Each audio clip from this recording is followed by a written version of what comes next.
The next time you walk into a supermarket, pause for a moment. Before you grab a basket, before you check your list, before you even smell the bread, look around, because almost nothing you see is accidental.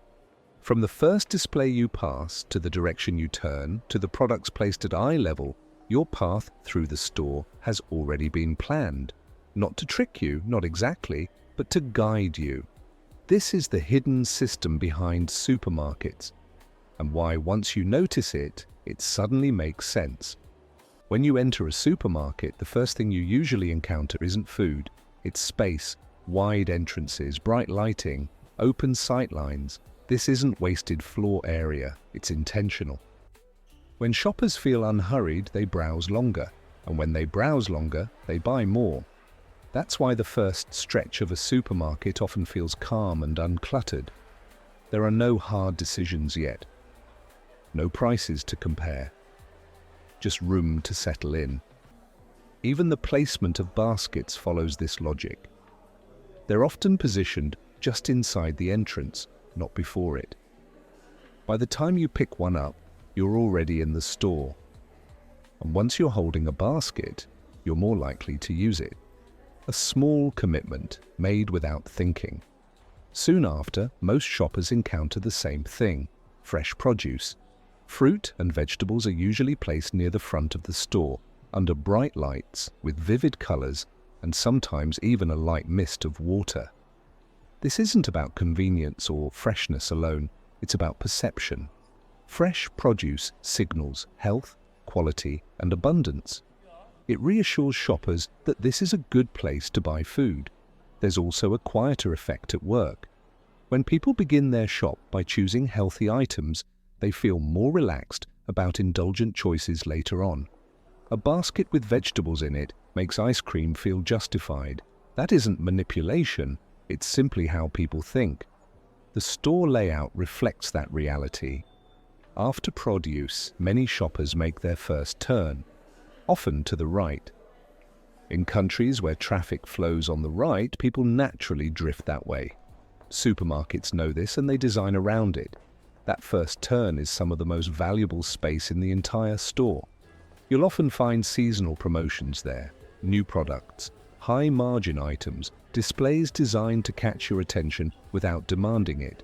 The most effective displays don't shout. They wait, positioned exactly where your body already wants to go.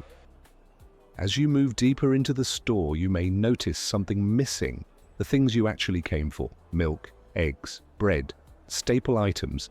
They're usually at the back. This isn't about making shopping inconvenient, it's about exposure. To reach what you need, you pass what you didn't plan to buy. Every aisle becomes an opportunity. Not every product will succeed, but the system doesn't rely on every attempt. It relies on averages. Even a small increase in unplanned purchases spread across thousands of shoppers makes a measurable difference. The aisles themselves are designed to slow you down. Long aisles encourage browsing, short ones encourage efficiency. Shelves are tall, and what you see depends on where you look. Items placed at eye level are often the most profitable. Lower shelves tend to hold cheaper or bulk products. Retail has a saying for this: eye level is buy level. For children, this logic is adjusted. Products designed for them are placed lower, where their eyes naturally land.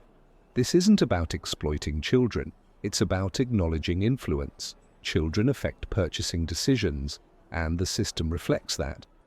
Throughout the store, you are presented with choice, but not too much.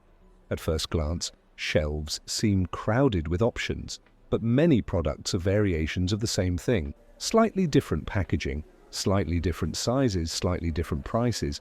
This creates the feeling of abundance without overwhelming the shopper. Too few options feel restrictive, too many feel stressful. Beyond sight, supermarkets also use sound and smell. Some bake bread on site, even when it isn't cheaper to do so. The smell signals warmth and freshness. It makes the environment feel welcoming. Music is chosen carefully too.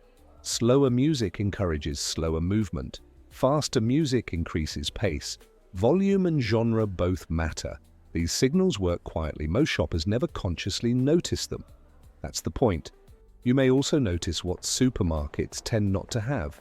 Few clocks, few windows, few reminders of time passing. This isn't about trapping people, it's about removing pressure. When shoppers feel rushed, they make fewer decisions. When time feels open, they explore.